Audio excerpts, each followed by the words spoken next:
Keeping victims safe in churches means holding perpetrators accountable.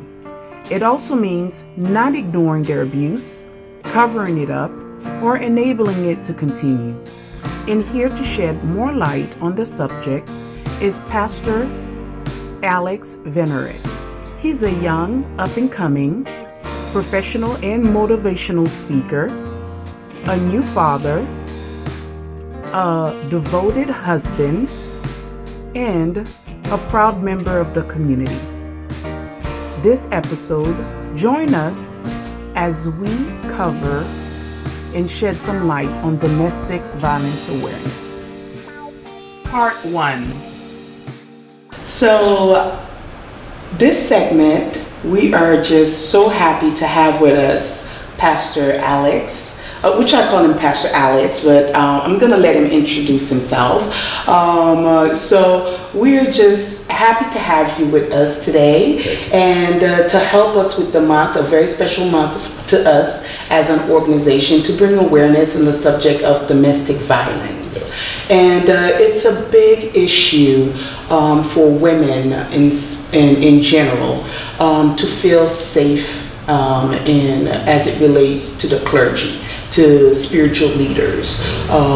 So we invited you here to spend a month with us to discuss this issue, to see your take on the subject, and as a young pastor as well, what do you see? So before we start the conversation, I would like for you to introduce yourself. All right. Mm-hmm. Well, I am Pastor Alex Verneret. I've been in ministry for about 9 years now, so getting ready to celebrate my 10th year anniversary next year. I love God. I am married. I have a child. She's about 9 weeks old. Congratulations! So, please pray for me. Because she is working every bit of my salvation. So, but I love the Lord. I'm very appreciative of being invited on this topic. Even since getting married, is one of the topics that I really spoke to my wife about. Mm-hmm. Understanding that we didn't want to take our counseling from just anybody. Right. Because a lot of times the counseling seems kind of one-sided. Right. Very submit. Right. And then my job is kind of, well, what do I do? Do I have any standards, anything like that? Right. So I'm very appreciative of that. Okay, great. Well, we're happy to have you, and we feel like we're in great company today. And to start off the conversation, I wanted to, first of all, you were raised in the Christian faith, or have you always been Christian? So I know how is it like being raised in a Christian family?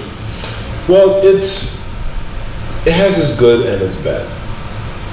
The reason why I say that is because, growing up, I didn't really accept Christ until I was maybe 21, 22 years old. Mm-hmm. And I'm relatively young. Mm-hmm. So it wasn't that far off ago, but growing up in the church, I was taught almost how to look like a Christian. Okay. And so it was almost a disadvantage in my salvation because people didn't really help somebody who looked saved. Mm-hmm. Mm-hmm. And so growing up in the Christian home, it took me longer than it took a lot of other people to fully accept Christ and to actually walk out my salvation. Mm-hmm. Because like I said, I looked the part.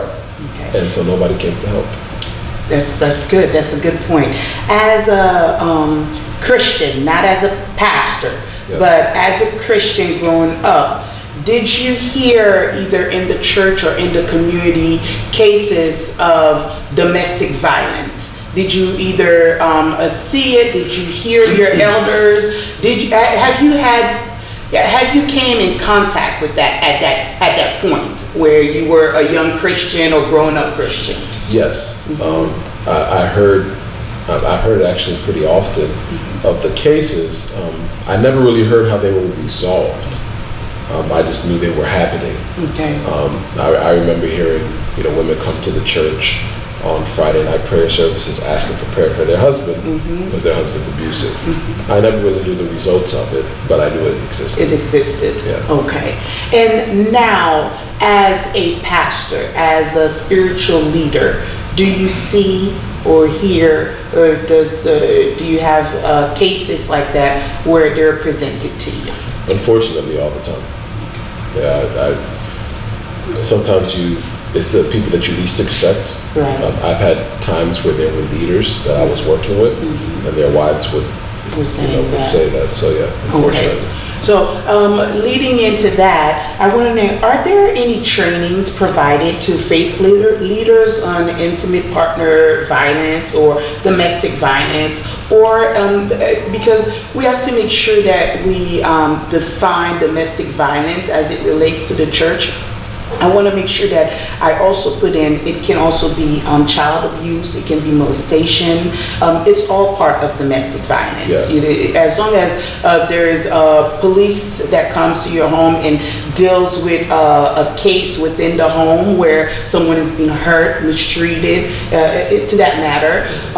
So are there any training? I want you to talk to me in 2 points. As far as your church, are there any training? And as far as the clergy in general, if you've noticed that they have any trainings available for pastors? Well, as far as with a pastor, to be a pastor, it's literally just a call from God. But what most of us will do is that we'll go to seminary and we'll actually study to be well informed to handle such situations. So within the Christian counseling realm that we do have to take in seminary, yes, we do learn how to deal with those situations. Of course, we are not experts on the situation, so I think the biggest part of us as church leaders and what we actually practice within our church is being a liaison, so that when these issues do arise, because as a spiritual leader, my first thought when I hear an issue is, well, did you forgive this person? And sometimes in your push to make them forgive the person, you send them back into an abusive relationship. And so now what we do is that before we worry about, because you forgive to move on, before we move on, let's deal with the situation. Yes. So forgiveness is part of the healing process. Yes. Yes. But before then, I feel like there needs to be an acknowledgement of the pain that the woman is going through. Of course. Acknowledgement of what is going on in that home and how we can fix that situation. And do you as a pastor feel like there is an attack on men by organizations such as or organization or other organization that are promoting safety for women and not to stay in a violent or bad home, a bad area? Do you feel that from what you've seen, do you feel like it's one-sided? No. There are, in every case, there's always extremes. There's always people who go overboard and we try to overcorrect an issue. And I do see that, but the majority of the work I see being done is positive. I do think that we do need more organizations that will stand up and say, no, enough's enough. I know more about how to prevent certain abusive relationships now than I did 10 years ago. Because there is an awareness. Like what you're doing now, you're bringing awareness. And if a man is watching this, he may say, wow, maybe my ways are a little too harsh. So I think for the most part that they're beneficial. Why is there such a reluctance in the clergy, in the between spiritual leaders to take part in conversations, to not make these subjects so taboo, to stop sweeping things under the rug and just say forgive and go back to your, to keep quiet? Because by keeping quiet, we're not helping the victims. We're empowering the perpetrators. We're letting this action, this behavior keep going. So why do you, in your opinion, why do you feel like there's such a reluctance in our spiritual leaders to take part in these conversations? Well, I would always say it almost depends on the spiritual leaders, because the spiritual leaders that I'm surrounded with, we want these conversations. We want to see the empowerment. We want to see the changes, because we can't imitate, the history that we come from. Right. We have to move forward And I think with more awareness, more of us are having a thirst for how do we address this issue. Because a lot of the issues stem from some of the things that came from the pulpit. So it has to take the pulpit to now denounce, hey, what we said was true, but it has to have the proper context. And so I don't think there's a reluctance, but I do think more so now people have to be careful under what spiritual leaders they sit under, because not all spiritual leaders are ready to take this step. What are the roles of spiritual leaders in domestic violence prevention and intervention? What is the role of a spiritual leader?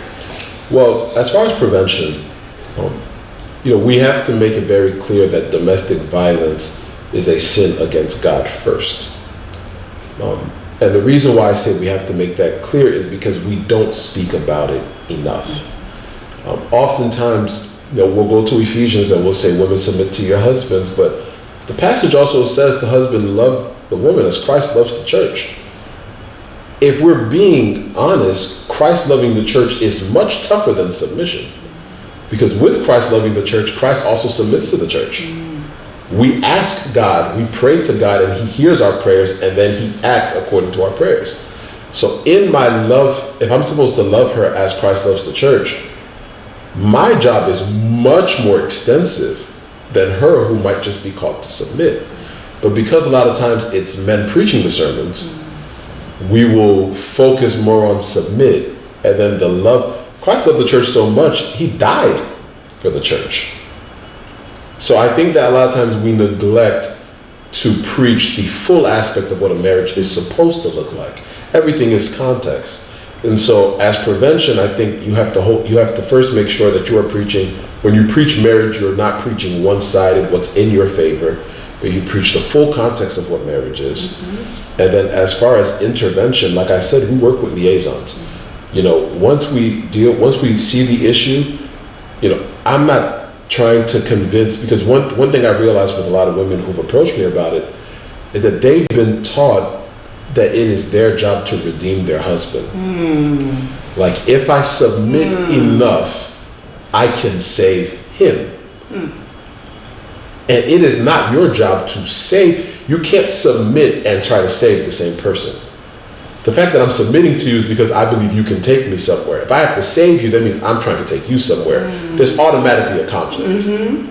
And so I think a lot of times the views are skewed because we don't speak about these things enough.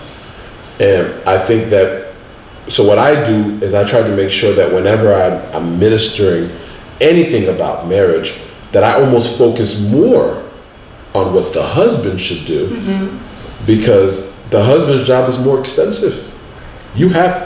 She should not be submitting to you in fear, because that's not how we submit to Christ.